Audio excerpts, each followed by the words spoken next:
हर साल लाखों students competitive exams की तैयारी स्टार्ट करते हैं। किसी के सपने होते हैं गवर्नमेंट जॉब के, तो किसी को घर की रिस्पॉन्सिबिलिटी उठानी होती है, किसी को बस एक दिन अपने पेरेंट्स को प्राउड फील कराना होता है। लेकिन इन लाखों स्टूडेंट्स के बीच एक कैटेगरी और होती है, ना टॉपर ना फेलियर, बस एवरेज स्टूडेंट। वो जो रोज पढ़ते हैं, रोज स्ट्रगल करते हैं, रोज नए टारगेट्स बनाते हैं, लेकिन रिजल्ट्स के दिन लिस्ट में नाम नहीं होता। और सबसे ज्यादा दर्द भी वही फील करते हैं जो पूरी कोशिश करते हैं पर रिजल्ट नहीं आता।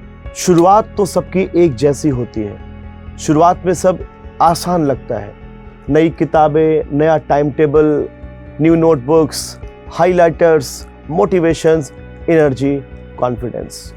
एक एस्पिरेंट सोचता है बस 1-2 साल में लाइफ सेट कर लूंगा। उसे लगता है कि बस सिलेबस कंप्लीट करना है और सिलेक्शन हो जाएगा। लेकिन धीरे धीरे रियलिटी स्टार्ट होती है। एक क्वेश्चन गलत, फिर दूसरा, फिर तीसरा, फिर मॉक टेस्ट में लो स्कोर, और उसके बाद शुरू होता है कंपैरिजन। टेलीग्राम पे स्कोर्स, यूट्यूब पे टॉपर्स स्ट्रेटजी, इंस्टाग्राम पे सिलेक्टेड कैंडिडेट्स की स्टोरीज, और एक एवरेज एस्पिरेंट स्क्रीन ऑफ करके बस चुप हो जाता है। आज का एस्पिरेंट पढ़ाई से कम डिस्ट्रैक्शन से ज्यादा लड़ रहा है। सुबह उठते ही phone, Telegram, WhatsApp, Instagram, YouTube, strategic videos, motivational videos, toppers talk, study blogs, और धीरे धीरे उसका पूरा दिन निकल जाता है। उससे लगता है कि वो प्रिपरेशन कर रहा है, पर सच क्या है, वो प्रिपरेशन की वीडियोस देख रहा होता है, प्रिपरेशन नहीं कर रहा होता। आज रिसोर्सेस की कमी नहीं है, प्रॉब्लम है रिसोर्सेस की एक्सेसनेस, और इसी एक्सेसनेस में बहुत सारे एवरेज एस्पिरेंट खो जाते हैं। घर पर रहकर सपने देखना सबसे मुश्किल है। सुबह सबको लगता है ये घर पे ही तो है, लेकिन किसी को नहीं पता कि घर पे रहकर सपनों का प्रेशर उठाना कितना मुश्किल होता है। रिश्तेदार पूछते हैं अभी तक क्लियर नहीं हुआ, दोस्त नौकरी में चले जाते हैं, किसी की सैलरी आ रही होती है, किसी की एंगेजमेंट हो रही होती है, और किसी का प्रमोशन हो रहा होता है, और एक एस्पिरेंट अभी भी रीजनिंग का पजल सॉल्व कर रहा होता है। उसका कमरा दुनिया का सबसे अजीब जगह बन जाता है। दीवारों पर मोटिवेशन होती है और दिमाग में फ्रस्ट्रेशन। एवरेज एस्पिरेंट इंटेलिजेंट होता है, लेकिन कंसिस्टेंट नहीं रह पाता। कभी फैमिली प्रॉब्लम्स, कभी ओवर थिंकिंग, कभी सेल्फ डाउट, कभी लो मॉक स्कोर, कभी कंपैरिजन। वो रोज खुद से प्रॉमिस करता है, वादा करता है कि कल से सीरियसली पढ़ाई करूंगा, लेकिन कल आते आते कॉन्फिडेंस फिर टूट जाता है, और धीरे धीरे उससे लगने लगता है कि शायद ये एग्जाम मेरे लिए नहीं बना है। जानते हैं दोस्तों, सबसे पेनफुल मोमेंट तब होता है जब एग्जाम में कट ऑफ सिर्फ 2 नंबर से रह जाए या इसके आसपास। टॉपर के लिए 2 नंबर कुछ नहीं होते हैं, पर एवरेज एस्पिरेंट के लिए वही 2 नंबर पूरी रात रुलाने के लिए काफी होते हैं। उस दिन वो किसी से बात नहीं करना चाहता, बस रिजल्ट स्क्रीन को खोलकर बार बार रिफ्रेश करता रहता है, शायद मार्क्स चेंज हो जाए, कल मैं सुबह सोकर उठूं तो शायद ये चीज बदल जाए, शायद लिस्ट अपडेट हो जाए, शायद कोई मिरेकल हो जाए, पर मिरेकल नहीं होता। और उस रात उसका जो कॉन्फिडेंस टूट जाता है, वो कॉन्फिडेंस से उभरने के लिए बहुत ज्यादा खुद को समझाना पड़ता है। एक दिन मम्मी बड़ी शांति से दबे पांव कमरे में आई और पूछा, बेटा और कितना टाइम लगेगा। ये सेंटेंस बड़ा सिंपल था, लेकिन उस एस्पिरेंट के लिए तलवार जैसा था, क्योंकि उसके पास उसका जवाब ही नहीं था। उसने बस इतना बोला, बस थोड़ा टाइम और। लेकिन अंदर से वो टूट चुका था। उससे डर एग्जाम का नहीं था, उसे डर था कि कहीं वो अपने पेरेंट्स की एक्सपेक्टेशंस पर खरा न उतर पाए। उस रात सबके सो जाने के बाद वो बुक्स के सामने बैठा था, पर पढ़ नहीं रहा था, बस रोए जा रहा था, और खुद के लिए नहीं, उन पेरेंट्स के लिए जो हर रिलेटिव के ताने चुपचाप सुन रहे थे। लेकिन एक सच और भी है, हर साल जो फाइनल लिस्ट निकलती है ना, उसमें सिर्फ टॉपर्स का नाम बस नहीं होता है, उसमें उन लोगों का नाम भी होता है जो कभी एवरेज थे, जो क्वांट से डरते थे, जो इंग्लिश में वीक थे, जो रीजनिंग में फंस जाया करते थे, जो मॉक टेस्ट में फेल होते थे, जो कई बार रिजेक्ट हुए थे, लेकिन उन्होंने एक काम किया, उन्होंने रुकना मना कर दिया।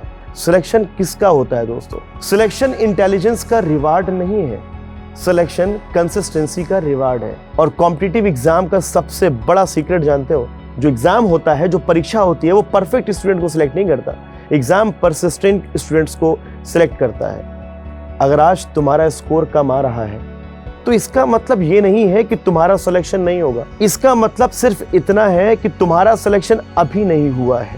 डिफरेंस समझना दोनों के बीच में। नॉट सिलेक्टेड येट और नेवर सिलेक्टेड दोनों अलग बातें हैं। फिर एक दिन उसने डिसाइड किया कि सिलेक्शन एक दिन में तो नहीं होगा, पर क्विटिंग भी सोल्यूशन नहीं है, मतलब क्विट कर देना ये सोल्यूशन नहीं है। उसने कंपैरिजन बंद किया, उसने मॉक स्कोर से अपनी वैल्यू मेजर करना बंद किया, जो लोग हम लोग करने लगते हैं। मॉक में स्कोर कम है, हम खुद की वैल्यू देखने लगते हैं, यार मैं मतलब उस काबिल हूँ नहीं, यार मैं अभी उस लेवल का हुआ नहीं हुआ।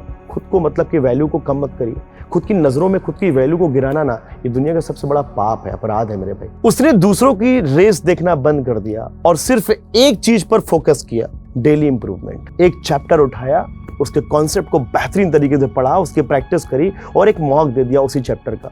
1% बेटर एवरी डे, बस हर दिन अगर 1% भी आप अगर बेटर हो रहे हैं ना कल से, इसका मतलब आप इंप्रूवमेंट कर रहे हो। सबसे बड़ी प्रॉब्लम ये है, खुद से हम इतनी ज्यादा आशाएं लगा लेते हैं कि हम एक दिन में न जाने कितना कुछ कर ले जाए। नहीं, मैं कहता हूं अगर हर दिन 1% का भी इंप्रूवमेंट अगर आप कर रहे हैं, तो डेफिनेटली वो दिन भी आएगा जब 100% इंप्रूवमेंट हो जाएगा। जो रियलाइजेशन है ना, ये बहुत इंपॉर्टेंट है।